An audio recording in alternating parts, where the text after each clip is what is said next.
পুরো দেশে তাণ্ডব লাগাই দেবো। ওয়েলকাম টু দ্য তাণ্ডব শো। অনেক সুন্দর। এর আগে আমরা বরবাদ, রাজকুমার, প্রিয়তমা সবগুলোই দেখেছি।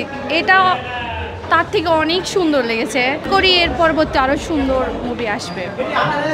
আমরা তো ঈদের আগে চেষ্টা করতেছিলাম যে টিকিট কাটার জন্য, তারপর আমার হাজব্যান্ড অনলাইনে টিকিট কাটতে আর অনেক চেষ্টার পর পাইছি দুইটা, মানে ফাঁকাই ছিল না বিশেষ করে, তারপরে পাইছি দুইটা, আলহামদুলিল্লাহ।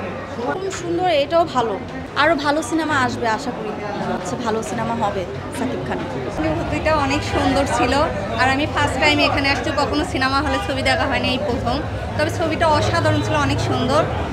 মোট কথা বলা যায় আসলে এইরকম ছবি আসলে শাকিব খান যে উপহার দেবে আসলে একটা দেশের জন্য অনেক বড় একটা ইয়ে। আর মোট কথা অসম্ভব ভালো লাগছে। ডায়লগ কি ছিল? প্রথমে আমি আফরান নিশোকে নিয়ে একটু চিন্তাতে ছিলাম, যেহেতু আগেতে একটা দ্বন্দ্ব ছিল, আফরান নিশো সাকিবকে ছোটো করে দেখছে, এটা নিয়ে আমরা সাকিব খানরা খুব এক্সাইটেড ছিলাম। তাণ্ডব 2 আসবে, আর এই 2টা হবে রায়হান রাফির যে হচ্ছে যে আপনার সুরঙ্গ মুভিটা আছে, সুরঙ্গ আর তাণ্ডব 2 দুইটা অ্যাডজাস্ট হবে এইরকমই। আর আমি মুভিটা দেখে বুঝতে পারছি দেশের বাইরে আমরা যেরকম সিনেমা দেখি, বিশেষ করে তামিল বা বলিউড বা হলিউড যেরকমই, সেরকম একটা মেকিং ছিল।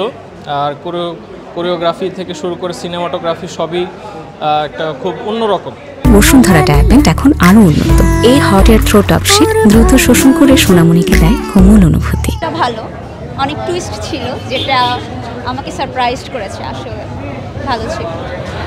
আফরান নিশো, সাকিব খান, বিশেষ করে সিয়ামের অভিনয়টা দুর্দান্ত ছিল। ভিলেনের ক্যারেক্টারটা অসম্ভব ভালো লেগেছে। আজকে যে কটা শো ছিল সব কটা হাউসফুল, টিকিট পাই নাই। আর মোটামুটি ছবিটা অনেক ভালো হবে, থ্রিলার দেখে অনেক ভালো লাগলো, এই জন্য আসলাম দেখতে। আমরা এখানে আসছিলাম ছবি দেখার নিয়তেই, কিন্তু আমরা টিকিট পাইনি, মানে 2 দিনের টিকিট হাউসফুল। এখন আমরা টিকিট পাইনি, যার কারণে চলে যাওয়া লাগবো। মানে টিকিট, মানে আগামীকালের টিকিটও হয়ে গেছে, তারপরের দিনও শেষ। এখন এরকম অবস্থায় আমরা মানে বাড়িতে যেতে হবে, এখন দেখার সম্ভব না। ছবিকে এমনভাবে টুইস্ট করা হয়েছে যে ছবির একটা নতুনত্ব আছে, এবং এটা কিন্তু এই দর্শকটা কিন্তু একটা ইয়াং জেনারেশন আছে, এডুকেটেড ইয়াং জেনারেশন, তারা কিন্তু প্রচুর প্রশংসা করতেছে ছবিটা।